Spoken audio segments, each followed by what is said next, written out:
আসসালামু আলাইকুম ওয়া রাহমাতুল্লাহি ওয়া বারাকাতুহু। শিক্ষার্থী বন্ধুরা সবাই কেমন আছো? আশা করছি সবাই ভালো আছো। তোমাদের সবাইকে ড্রিম প্যারাডাইস টিচিং এর পক্ষ থেকে আন্তরিক অভিনন্দন ও শুভেচ্ছা জানাচ্ছি। আজকে আমি তোমাদের সাথে আলোচনা করছি তোমাদের পাঠ্য বই গণিতের অনুশীলনী 3.3 হতে অর্থাৎ উৎপাদকে বিশ্লেষণের যে অঙ্কগুলো, অর্থাৎ এটা আমার তৃতীয় অংশ। উক্ত অধ্যায়ের উপর এটা আমার তৃতীয় অংশ। এই ক্লাসের মাধ্যমে উক্ত অনুশীলনীর অঙ্কগুলার শেষ করব আমি। এখানে আজকে আমি তোমাদের সাথে তিনটা অঙ্ক নিয়ে আলোচনা করছি। একটা হলো 19 নাম্বার, এরপর 21 নাম্বার, এরপর হলো 25 নাম্বার। এই তিনটা অঙ্কই গুরুত্বপূর্ণ। এই তিনটার মধ্যে যে কোনো একটা অঙ্ক তোমাদের পরীক্ষায়, সেটা 9 এ হোক, 10 এ হোক, নির্বাচনী পরীক্ষায় হোক অথবা এসএসসি পরীক্ষায় হোক, যে কোনো পরীক্ষায় আসার সম্ভাবনা আছে। বিগত বছরের বোর্ড পরীক্ষায়ও এই অঙ্কগুলো এসেছে। কেমন? তো এই ক্লাসটা ছাড়াও, এই অঙ্কগুলো ছাড়াও এর আগে আমি আরো দুইটা ক্লাস নিয়ে আলোচনা করেছি উক্ত অধ্যায়ের উপর। তোমরা ওই ক্লাসগুলো যদি দেখে আসো, তোমাদের কাছে আজকের ক্লাসটি অনেকটা সহজ বলে মনে হবে। তাছাড়া বীজগাণিতিক রাশি এর অধ্যায়ে যে অঙ্কগুলো বোর্ডে আসছে 2023, 2024 এবং 2025 সালের, সেই অঙ্কগুলো আমার চ্যানেলে আগে থেকে আপলোড দেওয়া আছে। তোমাদের যাদের প্রয়োজন হবে তোমরা দেখে আসতে পারো। এটা আমি তোমাদের সুবিধার্থে ডেসক্রিপশন বক্সে লিঙ্কটা রাখলাম। এর বাইরে এই অধ্যায়ের জন্য সূত্রের প্রয়োজন হয়। শুধু এই অধ্যায়ের জন্য না, বীজগণিতের যতগুলো অঙ্ক হবে সেখানে সূত্রের প্রয়োজন হয়। বর্গ সম্পর্কিত, ঘন সম্পর্কিত আরো নানান টাইপের সূত্র আছে। ক্লাস 7 থেকে শুরু করে ক্লাস 10 পর্যন্ত যে সূত্রের প্রয়োজন হয় সেই সূত্রের একটা ক্লাসও আমার ডেসক্রিপশন বক্সে দিয়ে রাখলাম। এখন আমি আলোচনা করব 19 নম্বর অঙ্কটা। x cube plus 3x square plus 3x plus 2। তাহলে এটাকে সূত্রে ফেলার ব্যবস্থা করতে হবে। কিভাবে করব সেটা খেয়াল করে একটু। x কিউব লিখলাম, এখানে যেটা প্লাস 2 আছে সেটাকে লিখলাম যে আমি প্লাস 1 কিউব, এখানেও প্লাস, এখানে যেহেতু প্লাস আছে সেই প্লাসটা এখানে বসিয়েছি। 2 এর জায়গায় আমি 1 লিখলাম। 1 কিউব, 1 কিউবে হয় 1। তাহলে এখানে আরো একের ঘাটতি আছে, সে একটা আমি এখানে যোগ করে দিলাম। 1 কিউবে 1, 1 এ 1 যোগ করলে 2 হয়। মধ্যে এটা কি সাইন? প্লাস না? এই প্লাসটা আমি এখানে করে বসাবো। কেমন? তাহলে তোমরা নিশ্চয়ই বুঝতে পারতেছো এটা হলো a cube plus 3a square. 3 into a হলো x অর্থাৎ a square into b, b হলো 1। 3a square b plus 3ab square, 3a হলো x into b square, b মানে 1 square. a cube plus 3a square b plus 3ab square plus b cube. তাহলে কি সূত্র হয়? a plus b whole কিউবের, অর্থাৎ x plus 1 whole cube. পাশে plus 1 আছে সেটা লিখতে হবে, এটাকেও প্লাস 1 কিউব লিখবো। 1 কিউব, 1 কিউব মানে হয় 1। তোমার প্রয়োজনে তুমি 1 এর উপর স্কয়ার বসাতে পারো, 2 দি পাওয়ার 4 বসাইতে পারো, 2 দি পাওয়ার 5 বসাইতে পারো, কোনো সমস্যা নাই। এটার মান আসবে কত? 1। এখন আবার দেখো এটা a কিউব প্লাস b কিউবের সূত্র হয়। তাহলে এখন a কিউব প্লাস b কিউবের সূত্র বসাতে হবে। a হবে এখানে x প্লাস 1 আর b হবে 1। a প্লাস b অর্থাৎ x plus 1 plus 1, a plus b into a square অর্থাৎ x plus 1 whole square, a square minus ab, a মানে হলো যে x প্লাস 1 আর b হলো 1, ab প্লাস b স্কয়ার অর্থাৎ 1 square. এটা হলো a কিউব প্লাস b কিউবের সূত্র, উৎপাদকের সূত্র। a plus b into a square minus a b plus b square. x বসালাম, 1 এর সাথে 1 যোগ করলে কত হয়? 2 হয়। আর এটা a plus b whole square সূত্র। a plus b whole square সূত্র হলো a স্কয়ার প্লাস 2ab, যেখানে a হলো x, b হলো 1, 2ab plus b square, b square মানে হলো 1 স্কয়ার মাইনাস 1 এর সাথে x গুণ করলে x হবে, মাইনাসে প্লাসে মাইনাস, 1 এর সাথে 1 গুণ করলে 1 হবে, প্লাস 1 স্কয়ার, 1 স্কয়ার মানে কত? 1, প্লাস 1 বসাইলাম। বুঝছো? এখানে সূত্রটা বসিয়েছি, এখানে 1 এর সাথে x গুণ করেছি, 1 এর সাথে 1 গুণ হবে, প্লাস মাইনাসে মাইনাস, 1 স্কয়ারে কত হয়? 1 হয়। Equal x plus 2। এখন x স্কয়ার বসালাম, 2x থেকে 2x প্লাস 1 স্কয়ারে কত হয়? 1 মাইনাস x, মাইনাস 1 প্লাস 1 আমরা চাইলে কেটে দিতে পারি, মাইনাসে প্লাসে মাইনাস, সেজন্য একটা এক গেলে 0। x plus 2 x square plus 2x থেকে x গেলে এখানে দুইটা x, একটা x বাদ যাবে আর থাকে x প্লাস 1। এটাই হলো 19 নাম্বার অর্থাৎ প্রদত্ত প্রশ্নের সমাধান। আশা করছি তোমরা বুঝতে পেরেছো। আর যদি বুঝতে সমস্যা হয় অবশ্যই একটু ধীরে ধীরে অথবা পজ করে দেখবে, নিশ্চয়ই তোমরা বুঝতে পারবে। এখন তোমাদের সাথে 21 নাম্বার অঙ্ক নিয়ে আলোচনা করব।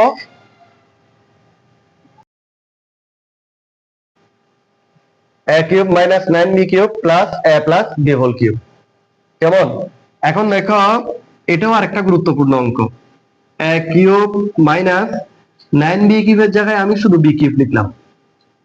কেমন? তাহলে b কিউব যে লিখেছি, এখানে 9টা b কিউব ছিল, লিখেছি একটা b কিউব। আরো কয়টা b কিউব কম আছে? 8টা b কিউব কম আছে। যেহেতু কম আছে সেহেতু বাড়াই দিতে হবে। বাড়ানোর জন্য এখানে মাইনাস ব্যবহার করতে হবে, মাইনাস 8b কিউব। মাইনাস কেন ব্যবহার করলাম? b কিউবের আগের থেকে মাইনাস আছে, আমাকে বাড়ানোর জন্য আরেকটা মাইনাস ব্যবহার করতে হবে। মাইনাসে মাইনাসে প্লাস, অর্থাৎ যোগ করলে 9b কিউব পাওয়া যায়। কেমন? Plus a plus b whole cube যেটা আছে সেটা বসাই দিলাম। এখন দেখো a কিউব মাইনাস b কিউবের সূত্র বসাইতে হবে। a কিউব মাইনাস b কিউবের উৎপাদকের সূত্র হলো a minus b into a square plus ab plus b square. এটা হলো a কিউব মাইনাস b কিউবের সূত্র। এখানে যেটা আছে প্লাস বসিয়ে সেকেন্ড ব্র্যাকেট ইউজ করতে হবে। a plus b whole cube minus 8b cube মানে কি? 2b whole cube. 8b cube মানে 2b হোল কিউব। এখন এখানে যা আছে সেটাই লিখবো, একটু দূর থেকে লিখতেছি।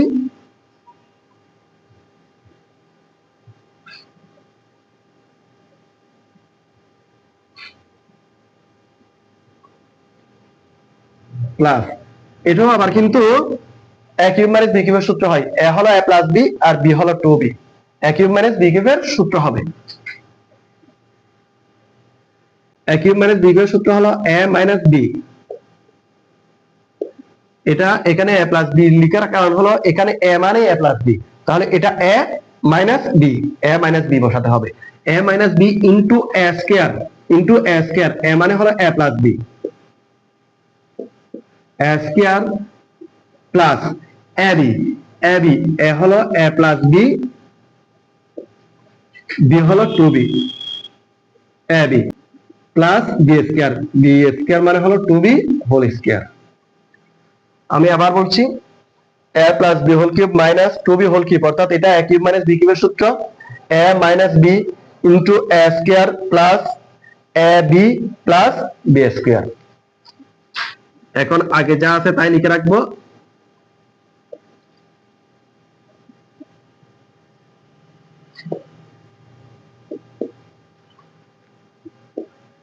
a plus b minus 2b মানে কি হয়? a minus b।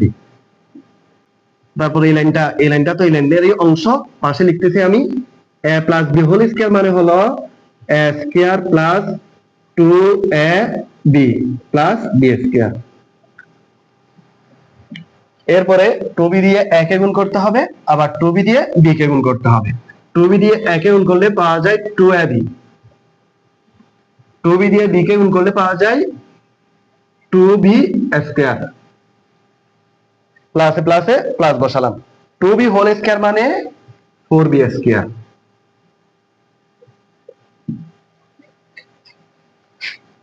এখন দেখো এটা সম্পূর্ণ একটা রাশি, এটা সম্পূর্ণ একটা রাশি, তাহলে এই দুইটা রাশি থেকে কি কমন যায়? a মাইনাস b, অর্থাৎ উভয়ের মধ্যে মিল আছে a minus b। a minus b যদি আমি কমন নিই এখানে থাকে আর a square plus ab plus b square, মধ্যে প্লাস আছে। আমি তো a মাইনাস b কমন নিয়ে ফেলেছি, তাহলে এখানে বাকি আছে এটা। এটা সাথে সাথে এখানে যে সদৃশ পদগুলো আছে সেগুলো আমি যোগ করব। a স্কয়ার আছে একটা, এই একটাই বসাবো। 2ab 2ab যোগ করলে হয় কত? 4ab, অর্থাৎ সদৃশ পদগুলো অবশ্যই তোমাকে যোগ করতে হবে। এখানে আছে b স্কয়ার একটা, এখানে আছে b স্কয়ার দুইটা, একা দুইয়া তিনটা, এখানে আছে চারটা, যোগ করলে 7b স্কয়ার হয়। ইকুয়াল a মাইনাস b বসালাম, a স্কয়ার এখানে আছে একটা, এখানে আছে একটা, যোগ করলে দুইটা হয় 2a স্কয়ার। আমি কেন যোগ করতেছি সবগুলা? যেহেতু এখানে সবগুলা প্লাস সাইন আছে এবং সদৃশ পদগুলা খুঁজে খুঁজে যোগ করতে হবে, ইচ্ছা মতো যোগ করা যাবে না। এ বির সাথে যোগ বিয়োগ হবে 4ab প্লাস হবে 5ab। বি স্কয়ার আছে এখানে একটা, এখানে আছে 7টা, যোগ করলে 8b স্কয়ার হয়, 8b স্কয়ার। তাহলে দেখো এটা হলো তোমাদের 21 নম্বর প্রশ্নের সমাধান। অঙ্কটা হয়তো একটু বড় দেখাচ্ছে, আসলে অঙ্কটা বড় এবং খুব গুরুত্বপূর্ণ একটা অঙ্ক। যদি তুমি বুঝতে পারো তাহলে অঙ্কটা তোমার কাছে সহজেই লাগবে। এখানে আমি শুধুমাত্র সূত্রের ব্যবহার করেছি, 2বার 3বার করে সূত্রের ব্যবহার করেছি। সূত্রগুলো যদি যথার্থভাবে ব্যবহার করতে পারো তাহলে খুব সহজে এই প্রশ্নটা সমাধান করা সম্ভব। এরপরে আমি তোমাদের সাথে 25 নম্বর অঙ্কটা নিয়ে আলোচনা করছি। 4a square plus 1/4a square minus 2 plus 4a minus 1/a। ক্লাসের শুরুতেই তো বলেছি আজকের ক্লাসটা খুব গুরুত্বপূর্ণ। যে 3টা অঙ্ক নিয়ে আলোচনা করব 3টা প্রশ্নই গুরুত্বপূর্ণ, সুতরাং বলতে পারি 25 নম্বর প্রশ্নটাও গুরুত্বপূর্ণ। এখন দেখো এটার সমাধান হলো এভাবে, 4a স্কয়ার মানে হলো 2a হোল স্কয়ার, কেমন একটু দূরে করে প্লাস লিখতেছি, প্লাস 1/4a স্কয়ার মানে 1/2a হোল স্কয়ার। আশা করছি এতটুকু বুঝতে কারো সমস্যা হয় নাই। এখন এদিকে একটা প্লাস সাইন দিব, প্লাস সাইন কেন দিব একটু পরে বলতেছি। 2 বসালাম, ইনটু a হলো 2a, ইনটু b হলো 1/2a, 2ab। সরি, এখানে প্লাসের জায়গায় আমরা মাইনাস ইউজ করব, মাইনাস। তাহলে এখানে দেখো 2a যদি আমি কেটে দিই, মনে করো 2a কাটা, এটা নিচে এটা হলো উপরে, আর তাই কি 2, এই যে মাইনাস 2টা, কেমন। তাহলে আমি এই 3টার কাজ করে ফেললাম একসাথে, বুঝতে পারছো বিষয়টা। এখন বাকি যেগুলো আছে প্লাস 4a সেটা লিখলাম, মাইনাস 1/a লিখলাম, বুঝতে পারছো। এখন এটা কিসের সূত্র দাঁড়াই, a square minus 2ab plus b square, অর্থাৎ a minus b whole square সূত্র। তোমাকে এভাবে বীজগণিতের সমস্যাগুলো সহজে সমাধান করার জন্য অনেক রকম পলিসি অ্যাপ্লাই করতে হবে। হ্যাঁ, এদিকেরটা এদিকে নিতে হবে, হয়তো ভাঙতে হবে, কম বেশি লিখতে হবে, এভাবে করে তোমাকে সমাধান করতে হবে। ইকুয়াল এটাকে যদি a মাইনাস b হোল স্কয়ারের সূত্র হিসেবে ব্যবহার করি, 2a minus 1/2a whole square বসাতে হবে, প্লাস, যেহেতু এখানে প্লাস আছে। এবার একটা জিনিস খেয়াল করো, এখানে 2a মাইনাস 1/2a আছে না, এখানে আছে 4a মাইনাস 1/a। এখানে একটা কৌশল অ্যাপ্লাই করতে হবে। কৌশলটা হলো 4a কে কিভাবে 2a করতে পারি। আমি যদি 2টা কমন নিই তাহলে এখানে নিশ্চয় 2a হয়ে যায়, কেননা 2 দুগুণে 4 আর এ থাকে, অর্থাৎ 4a থেকে যদি আমি 2 কমন নিই আর থাকে 2a, তো এখানে মাইনাস 1/2a আছে না, এটা আমি লিখে দিলাম মাইনাস 1/2a। তো এখন তোমরা বলতে পারো এটা তো আপনি আন্দাজের উপর বসিয়েছেন, আন্দাজে বসাই নাই। কিভাবে আন্দাজে বসাই নাই, এই 2টা নিচে কমন, কমনের আরেক নাম হলো ভাগ। কাকে ভাগ করছি, 1/a কে। তাহলে আমি যদি 1/a কে কি দ্বারা ভাগ করব, 2 দ্বারা ভাগ করি, যেহেতু এখানে 2 কমন আছে সেজন্য 2 দ্বারা ভাগ করেছি, ইকুয়াল 1/a, ভাগতে এগুলো নিয়ে যাব, হরেরটা লব, লবেরটা হর, অর্থাৎ উপরেরটা নিচে, নিচেরটা উপরে, উপরে উপরে গুণ করো 1, 2 এর সাথে গুণ করলে 2a। এই যে দেখো 1/2a, অর্থাৎ তুমি যদি 1/a থেকে 2 কমন নাও তাহলে 1/2a হয়। অন্যভাবে বলতে পারো 2 কমন মানে ভাগ করছি সেজন্য 2টা নিচে যাবে। এখানে 2a minus 1/2a whole square মানে 2a মাইনাস 1/2a দুইটা, সেজন্য আমি সেখান থেকে একটা কমন নিলাম। 2a মাইনাস 1/2a যদি একটা কমন নিই আর কয়টা থাকে, আরেকটা থাকে, সেটা লিখলাম 2a মাইনাস 1/2a। তাহলে এই যে এখান থেকেও 2a মাইনাস 1/2a কমন যাবে, তাহলে সেখান থেকে যদি এটা নিয়ে ফেলি আর থাকে প্লাস 2, প্লাস 2। তাহলে আমি লিখে দিতে পারি 25 নম্বর প্রশ্নের সমাধান হলো এটাই। সুতরাং নির্ণয় উৎপাদকের বিশেষত 2a minus 1/2a into 2a minus 1/2a plus 2। তাহলে 25 নম্বর প্রশ্নের সমাধান হলো এটাই। আশা করছি তোমরা বুঝতে পারছো। আমার আজকের ক্লাসের মাধ্যমে উক্ত অধ্যায়ের অনুশীলনের অঙ্কগুলো মোটামুটি শেষ করলাম। এর বাইরেও তোমাদের জন্য আমি আরো অতিরিক্ত সৃজনশীল প্রশ্ন এবং বোর্ডের প্রশ্নের ব্যবস্থা করব। যদি ক্লাসগুলোতে কোনো ল্যাকিংস থাকে অবশ্যই কমেন্টসে জানাবে। ভালো থাকবে, আল্লাহ হাফেজ।